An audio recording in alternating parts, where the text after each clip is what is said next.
Welcome back to Talk of the Town on 99.7, 1450 WHTC and WHTC.com. And we welcome you back to Talk of the Town for this Wednesday, October the 28th. I'm Gary Stevens. Once a month, we get an update of what's going on at the Fillmore Street complex. That's where the Ottawa County administrative offices are, and that's where the Ottawa County Board of Commissioners holds its bi-weekly meetings. We have commissioners stopping by every month to chat with us. Before the pandemic, it was in the studio. Since then, it's via the Zoom connection. And today we are pleased to have Commissioners Joe Baumann, the Republican from the North Side, and Doug Zylstra, the Democrat from Holland, joining us via the Zoom connection. Gentlemen, good morning and welcome back to WHTC. Morning, Gary. Morning, Gary. How you doing? Thanks for having us on. Glad you are with us. And if you have a question for either of our commissioners, don't join the Zoom connection. Call us at 395-1450, 395-1450. I believe both of you gentlemen are running for re-election, and I would assume that you're trying to do some government business, but you also have to worry, keep an eye on November 3rd as well. Yeah, I have an opponent. I don't know if Joe has one, but yeah, definitely 6 days to election for sure. Joe, you running unopposed, or are you? Yes, I am running unopposed. So Yeah, it makes it a little easier. a little bit. But then again, that's part of the process. It would be nice if we had contested races on a regular thing, because to a certain extent, it adds accountability. Right. In that regard. It does. But that's the thing. And certainly concerns about making sure that the ballots and the votes do get counted. I know that a lot of focus has been on the presidential election, but I would assume local elections are just as important in that regard as well. Either one of you guys can comment on it. Yeah, I think that we've had a pretty vibrant local scene.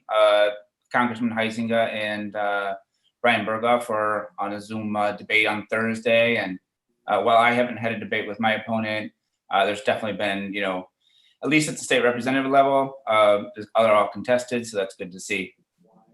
395-1450. Let's get to the phones. Good morning. You're on the line with Commissioners Joe Baumann and Doug Zylstra. Yes, gentlemen. I want to know why you are pumping the water out of Riley Trails Pond.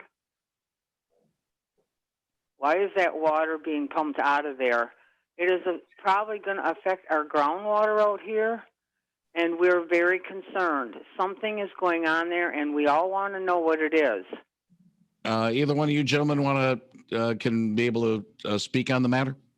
Well, I'm curious if the old landfill, I believe, is part of Riley Trails. I'm not sure if that's what she's referring to, but we do have purge wells there. Okay, go ahead and call it. Why are they taking the water out? If you pump the water out of there, it's going to affect all the people in the area, and I live right behind it, and I'm very concerned. I have to go to work right now, but my husband will listen. All right, appreciate the call. Thank you very much for the call. Yeah, that's not... be honest with you, Joe, that's probably not a very easy solution one way or the other. No, if it is the water from the landfill, that water is pumped, treated before it is released.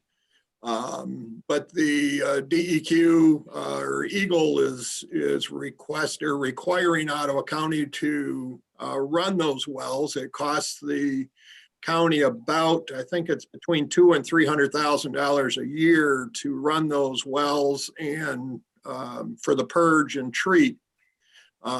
We did go to Eagle last year to try to see if we could encapsulate that landfill.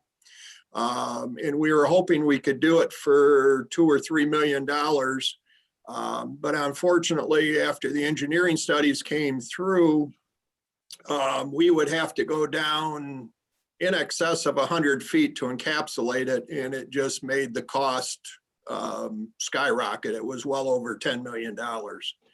And so we're going to continue to purge the wells, and but most of the time that water, from what I understand, has been of would pass for drinking quality water, but Eagle requires that because it is a landfill that we keep doing it. So Now, is that a county board type of situation, or is that more of a case of, hey, we have a drain commissioner, that's the job of the drain commissioner to be on top of that situation?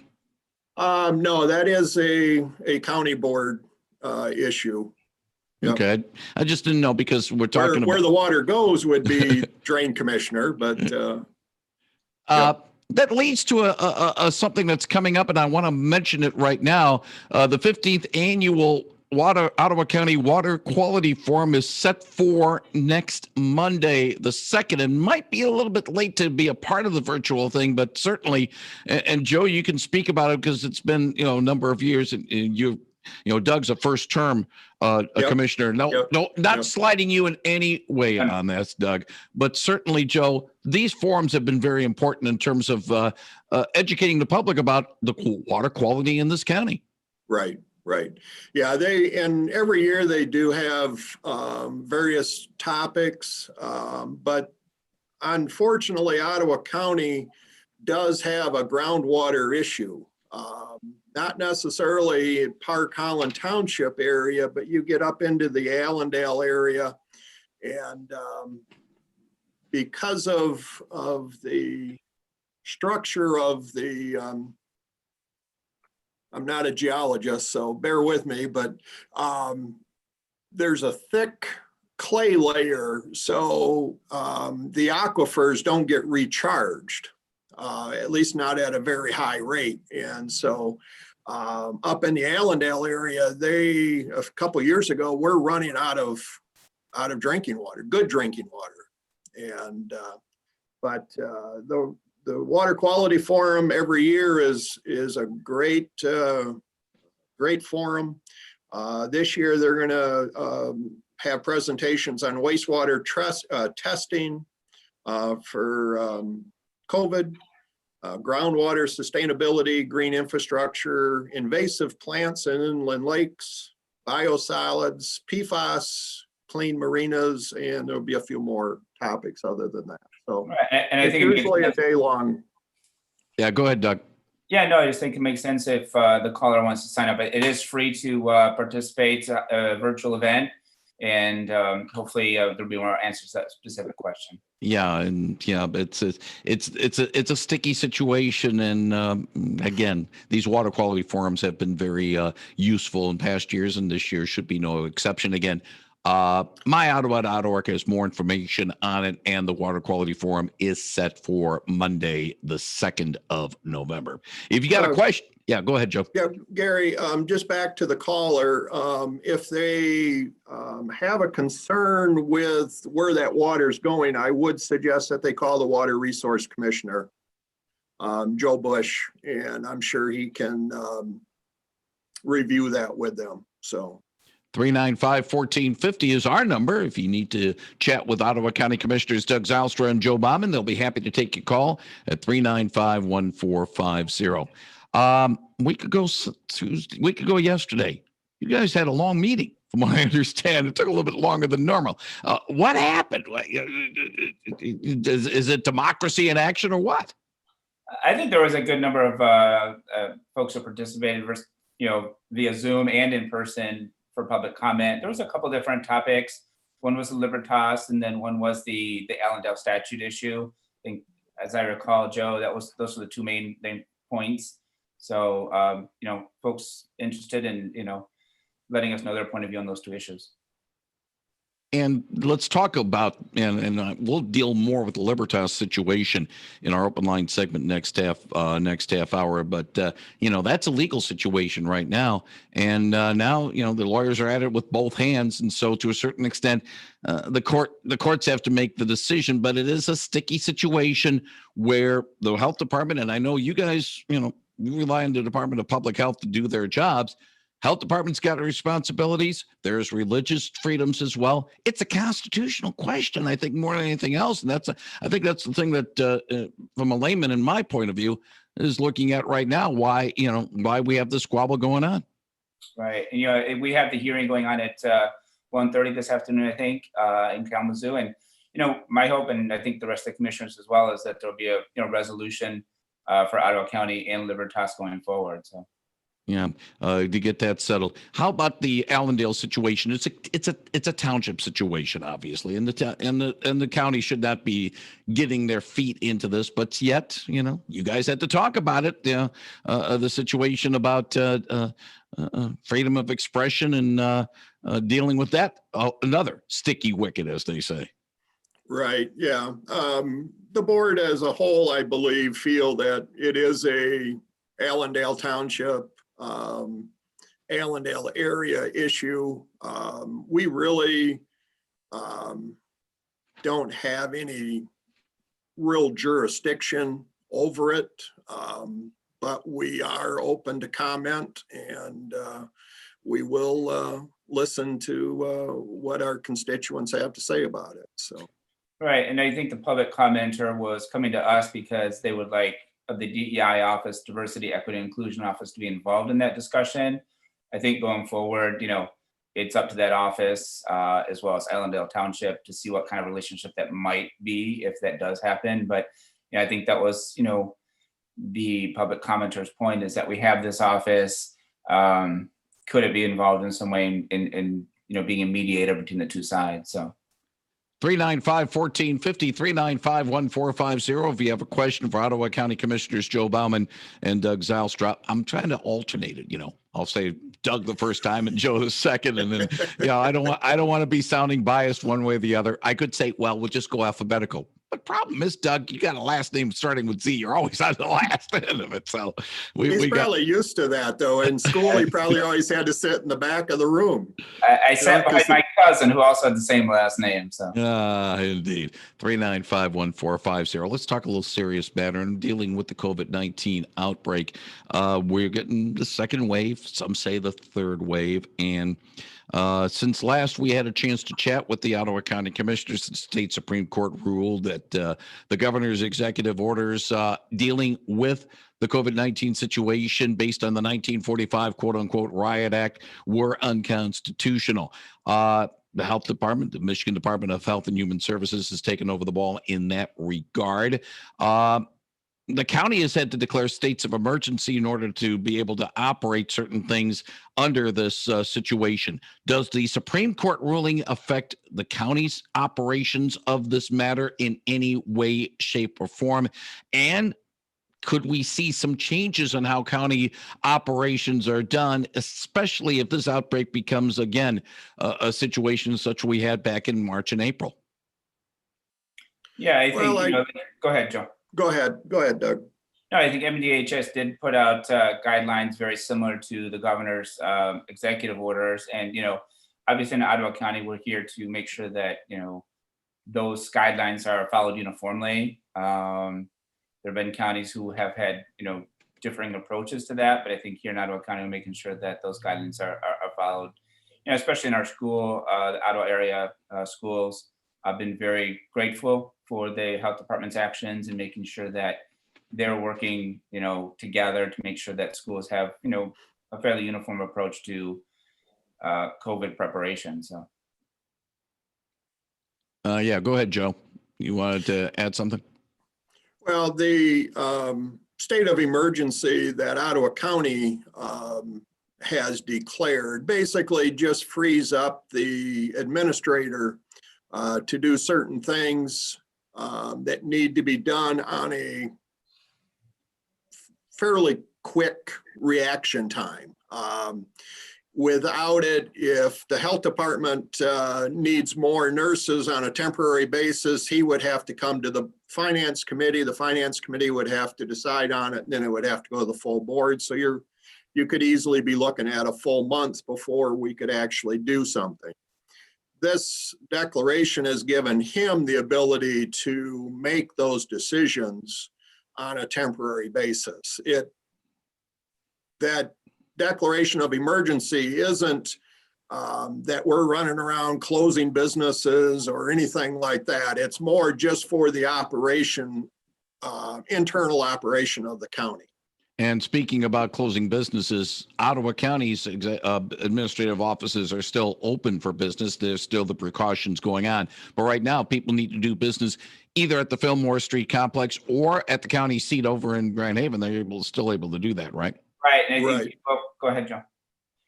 Yeah, we just ask that, they follow protocol. They wear a mask, hand sanitizer when they walk in the door. Some of the departments like the clerk's office, you may want to call ahead or check online because you may have to make an appointment to conduct business with them if you have to do it in person. But I would, if you have business to do with Ottawa County, I would go to the miottawa.org first and just see if there's anything that you can do online, save you the travel time to drive to Grand Haven or to Fillmore, and online just seems to be a lot easier these days.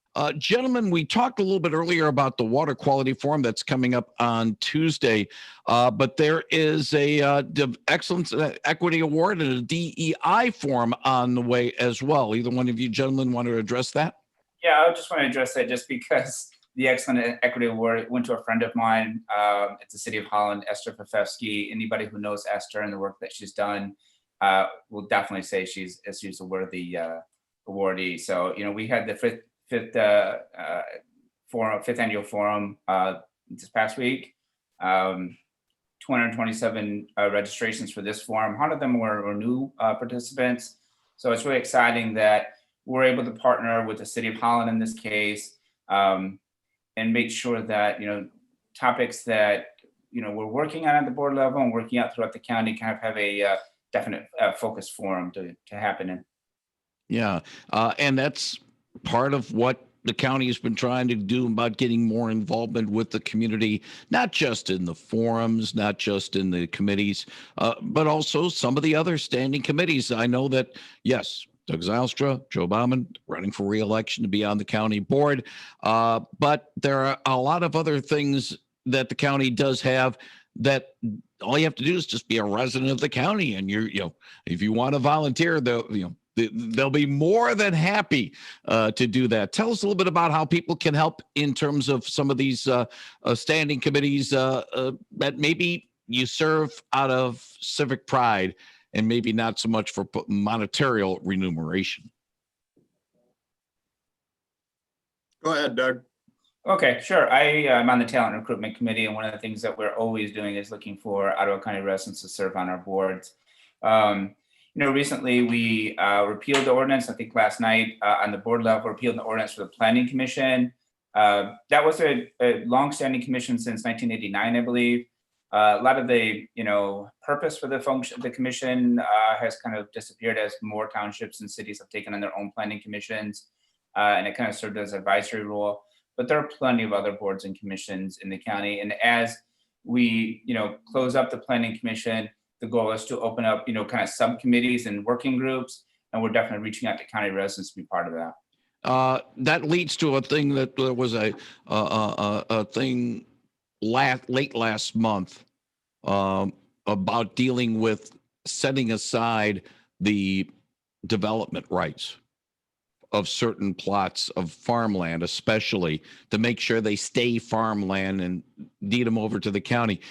If the Planning Commission goes bye-bye and it's, there's no, it's all developing with the townships, how does the county sort of help make sure that some of this farmland doesn't get overdeveloped? Basically, what we've done is we have a farmland preservation board now that is very active in the preservation of farms. And so a lot of things that the Planning Commission did prior, we have instituted different committees and boards to actually do some of that. The farmland preservation, there's a water resource or water quality commission that I think will be probably next year be turning into a committee that will report to the board. So a lot of the things that the Planning Commission did are now being done by different boards, and every one of those boards needs citizen involvement. Yeah. Go I ahead. think what's interesting about that is that, like I said, the planning commission, I was on the planning commission from 2010 to 2017, and actually on this year, did serve as more advisory, but, we're opening up a new commission, the Solid Waste Planning Commission, which will definitely bring in experts and, Ottawa County residents who are in that area, so they can actually really help us execute, and it's not just, advising, so to speak. So I think that's exciting, going forward.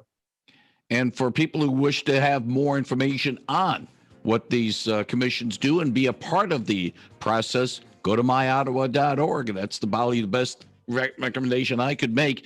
And I'll put a link to myottawa.org when we put the podcast of our conversation with Ottawa County Commissioners Joe Baumann and Doug Zylstra on our webpage at WHTC.com in a few minutes. Gentlemen, I want to thank you very much for spending some time with us this morning to talk about some county government matters. Wish both of you well, not only on Tuesday with the election for you, Doug, being contested, but also wish you well for all on the board. And we look forward to chatting with some board members again next month. Thank you, Gary. Great. Thanks, Gary. Thank you very much, Doug Zylstra and Joe Baumann on 99.7 and 1450 WHTC.